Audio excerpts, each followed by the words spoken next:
Good afternoon, you're watching Gript Media. I am your host Fatima Gunning, and in the studio with me today I have Alex Sheridan of Free Speech Ireland. Alex, can you give a little bit of background on what Free Speech Ireland is and what exactly you do? Well, Free Speech Ireland, it was started in 2018 by students in UCC Cork, and I think it's probably most famous for certain members of that group were members of YFG at the time, and the elected representatives, or some elected representatives of Fine Gael, tried to cancel them for attending a Young America Foundation in the United States, at which Ben Shapiro was speaking.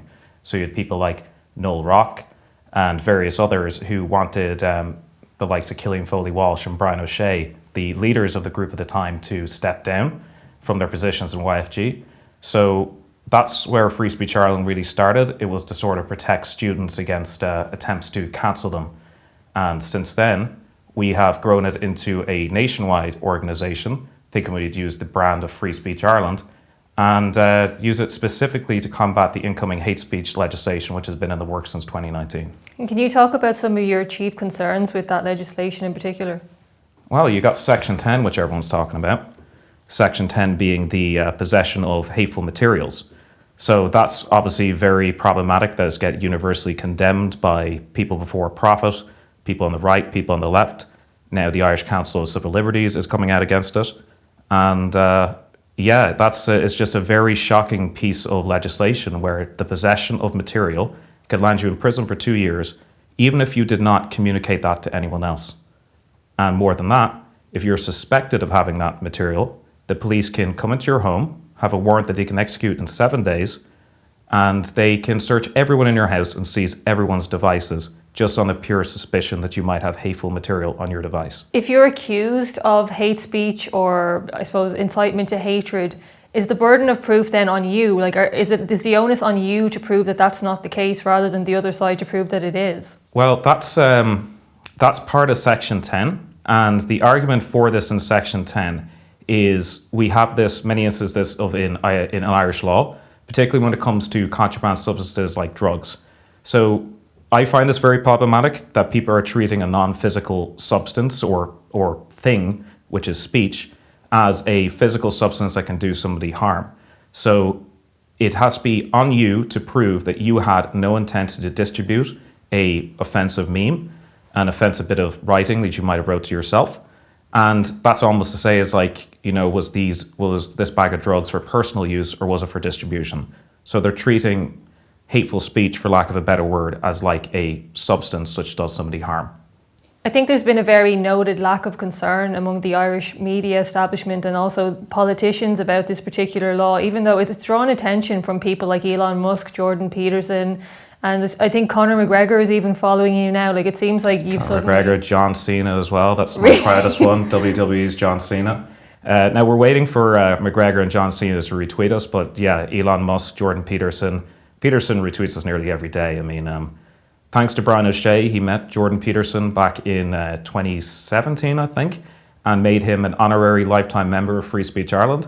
And it looks like Mr. Peterson or Dr. Peterson has not forgotten that. So still follows us and still gives us a hand where it's needed. But there was that case where we tweeted out online that the final debate before the amendments were coming through was only attended by 4 TDs. So there's 160 TDs in the Dáil, and everyone knows that when it came to a vote, only 14 voted against and every other TD voted for the legislation. Only 4 were present to hear the arguments to excise Section 10 and a bunch of other amendments which would have removed the sections pertaining to speech, which we think is a bit ridiculous. I was listening to your interview on the Niall Boylan show recently, and he was saying that he had 2 Fianna Fáil TDs on the show, and he was saying that the ones he had invited on to debate hate speech just wouldn't come on. But he said that he got these in to talk about something else, and he kind of fired the question at them at the end. And they said that they would be voting yes on it, and he asked them if they'd read it, and they said no. So if anything knows anything about the rigid party system in Ireland, virtually Fine Gael and Fianna Fáil, they're dictatorships. You can't deviate from the party line, and if you do, you will lose the party whip, which means you do not get any funding for the next election. And if there's another infraction, you would be kicked out of the party. This happened to Councillor Brian Murphy a few years ago, And this is nearly what happened to those young Fine Gael members, Brian O'Shea and Cillian Foley Walsh. Even though that they were not even elected representatives in the party, they still had to toe the line, and attending a speech which had Ben Shapiro at it almost saw them kicked out of young Fine Gael. So you could probably imagine if you are a TD or a senator, if you don't toe the line, if you don't vote as you are directed to by the party whip, you'd be very afraid of your career, you'd be very afraid of what's going to happen in the future. And I think this is the reason why they were asleep at the wheel and they didn't read the legislation, because there's no point. If they had disagreements with it, they weren't allowed to vote no. They weren't allowed to have a vote of conscience like they might have had on, let's say, the abortion legislation that came in. TDs were allowed to vote of conscience on that. They weren't allowed to vote of conscience in the Dáil, and that's why I think they didn't show up to hear the debates, and they only filed in to vote on the legislation when they were told to, which we think is a real problem. Can you talk a little bit about the Irish Council of Civil Liberties' response to this bill? I'm aware that they seem to be quite fine with it up until a point, and then they've suddenly piped up quite recently. Yeah, I'd give them credit where credit's due, that they are fighting against the problematic sections of this bill right now. Probably should mention that the bill is a hate crime bill. It's not just about speech. So what we want to do in Free Speech Ireland is have all sections pertaining to speech removed. ICCL, they're not quite all the way there, but the particularly egregious sections like the possession of hateful material, ICCL have been campaigning recently in the last 2 weeks since it's blown up all over the world to remove these sections. But they were oddly quiet and didn't really say anything in the build-up to the final Dáil debate, and we get the feeling that they were asleep at the wheel as well. They were part of a group of NGOs which had been campaigning for hate crime legislation for years, and we feel that maybe they did not read the legislation either. You might remember that back in October, I think we sent you a response which we had drawn up to the bill, which we sent to every member of the Oireachtas. We got maybe 10 responses out of 160 who looked at our response to the legislation, trying to inform them why this was bad. So ICCL, they got a copy as well. They did not respond. A lot of people it was their job to look after civil rights in this country were asleep at the wheel. And why do you think that is? I think they just thought that all the special interest groups, all the NGOs which supposedly represent minority interests and vulnerable groups, they didn't expect them to come out with such an extreme piece of legislation. Another thing, which is a theory of my own, is this legislation, it started under Charlie Flanagan. Charlie Flanagan, who recently we're now hearing is an anti-woke TD in Fine Gael, though he was the one who started the public consultation process and was all for hate speech legislation. That was in 2019, pandemic hit. The legislation gets forgotten about for a few years until Helen McEntee in 2022 says that she's going to draft legislation to introduce it to the Dáil. She introduces it to the Dáil in October, and she goes on maternity leave in December. There is one debate. So with her on maternity leave, we have a new Justice Minister, Interim Justice Minister Simon Harris, who had nothing to do with drafting the legislation and also seemed to have no interest in it either. He gave one comment on the legislation when asked by a reporter back in February, I believe. And then after that, he left it to his junior Justice Minister. I think that's Minister Brown. And it was Minister Brown who was a single government TD debating in the Dáil against the amendments. So the person and the department which initially drafted this legislation is changed hand 4 times. So naturally, if you weren't really doing your job and you expected the other team to have done their due diligence, you mightn't read the legislation yourself. So it's my theory that they were asleep at the wheel and they have an opportunity to rectify this in the Seanad. Minister Simon Harris did suggest adding migration status to one of the rather long list of protected characteristics in the bill. What would you say about that? Well, that hasn't been done. We're against the section of the bill pertaining to speech anyway. If this was to do with a section to do with violent crime, I can't really give a comment on that. But as we know, that migrant status has not been added to it. Could be added in the Seanad, but I think given the public backlash against this bill, what we're hoping is the Seanad be allowed a vote of confidence, and maybe Fine Gael and Fianna Fáil will seriously listen to the proposed amendments by the opposition. That's actually something which Herrick of the CEO, I forget his first name, Mr. Herrick, the managing director of the Irish Council of Civil Liberties, he urges the government senators to listen seriously to the amendments proposed by people like Senator Sharon Keoghan, Senator Rona Mullen, and Senator Michael McDowell, who I've been told by Sharon herself is sort of the BA Baracus leading an A-team charge against this bill in the Seanad. What exactly is Free Speech Ireland planning to do in order to defeat the bill? So we find a lot of people have written it off as past legislation and it's just going to be a rubber stamp process in the Seanad. We have seen this in the paper, even that term, that it's just going to be approved and nothing's going to happen.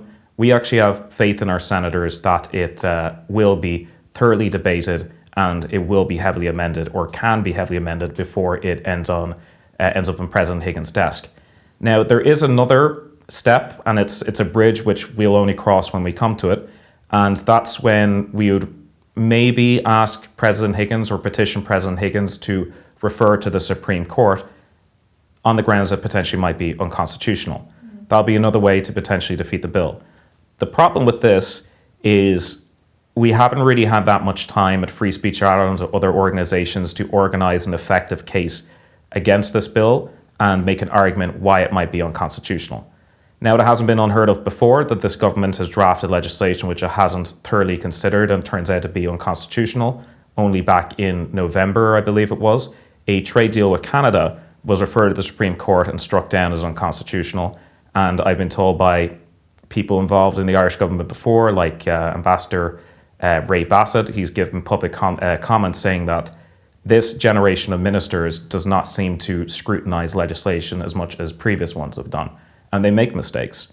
So we hope that is the case, but if it gets referred immediately by President Higgins to the Supreme Court, it might not give us time to prepare a case on our own.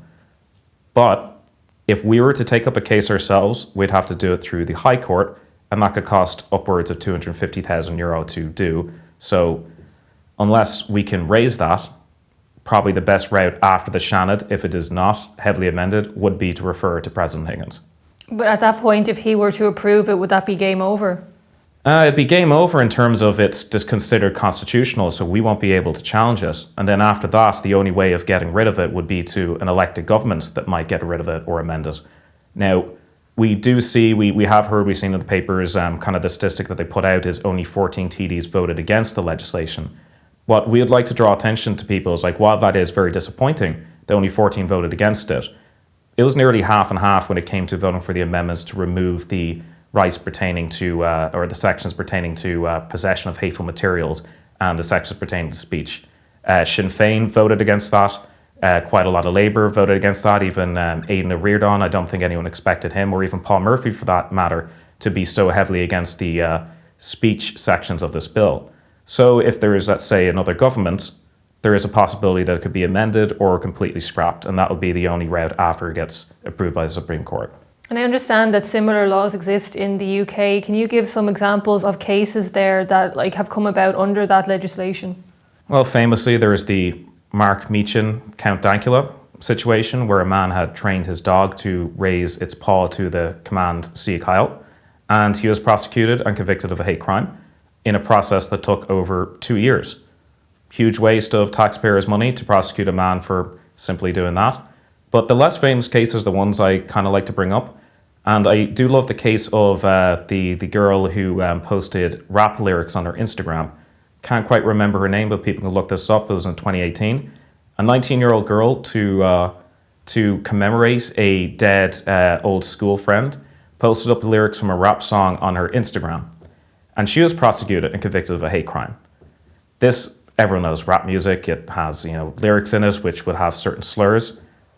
She was prosecuted successfully, even though she had no intention to incite hatred or to post hateful content, and was put on house arrest for 2 weeks and had to pay an £800 fine. So we can see this happening in Ireland under this legislation, with Section 9, which says whether the content or the utterance was successful in inciting hatred or not, it is still an offence to say it or to communicate it. So that will open you to the ground of posting the lyrics of your favourite rapper on the internet. What should anyone who is concerned about this be doing to try and stop it before it's rubber stamped? Well, it's in the Seanad right now, and we had a press conference there recently where it was attended by Senator Rona Mullen, and he said you need to politely harass your senators. You need to bump into them in the local coffee shop, even in the pub. You need to call them, you need to write them letters and send them emails. You need to keep on them and let them know that this is a heavily disliked bill or proposed legislation which has been introduced.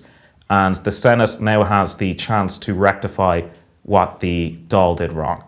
The Senate, the Irish people voted to keep it back in 2013, I believe.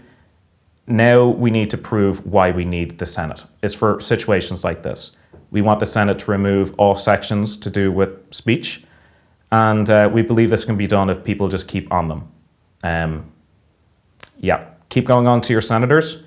If it progresses past the Seanad is not heavily amended, maybe write to the President, but right now we're just focusing on the Seanad. I think the Seanad we have faith in them that they can rectify this legislation. My colleague Ben Scallon recently challenged Taoiseach Leo Varadkar on the results of the public consultation on the hate speech bill, where I believe 73% of the submissions received were actually against it. What was your reaction to the Taoiseach suggesting that those views are not really taken into consideration?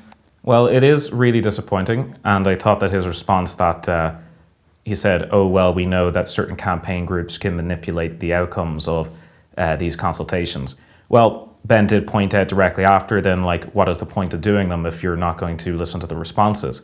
But you'd actually probably think it'd be weighted more in the government's favour, given the dozens of NGOs funded to the tune of billions by the Department of Justice who were all for this legislation. So surely it would have been weighted in their favour. Yet 72% of responses, mainly from the Irish people, were against this legislation. And it's not only that. Back in 2018, the Irish people, 65% voted to remove the blasphemy laws. So we know for a fact that the Irish people are for free speech and for expanding free speech rights. So it's very peculiar that the government is still going ahead with this. You would not expect a presumably right-of-centre party like Fine Gael to be championing this issue, and then on the other hand you have people for profit who would be considered far left are against it. It's shocking to say the least. I've heard the legislation being referred to as a secular blasphemy law. Yeah, I have to credit, I think it might have been former councillor Keith Redmond who coined that phrase. That is essentially it. It's there's a new culture which people, they refer to it as woke culture. You know, there's all different names for it. Regardless of what it is, left wing, right wing, it's a culture where maybe not the majority believe in it, but even if it was a majority believed in culture, it would still be wrong to enforce your beliefs on another person. You know, if back in Ireland under the blasphemy laws, if that had been weighted in the way that Catholics in the majority were able to call out Protestants for being blasphemous, that would be a big, huge issue. We have speech rights and we have a constitution, we have civil rights to protect minorities, and that includes minority opinion. So secular blasphemy laws is a very apt comparison, I think.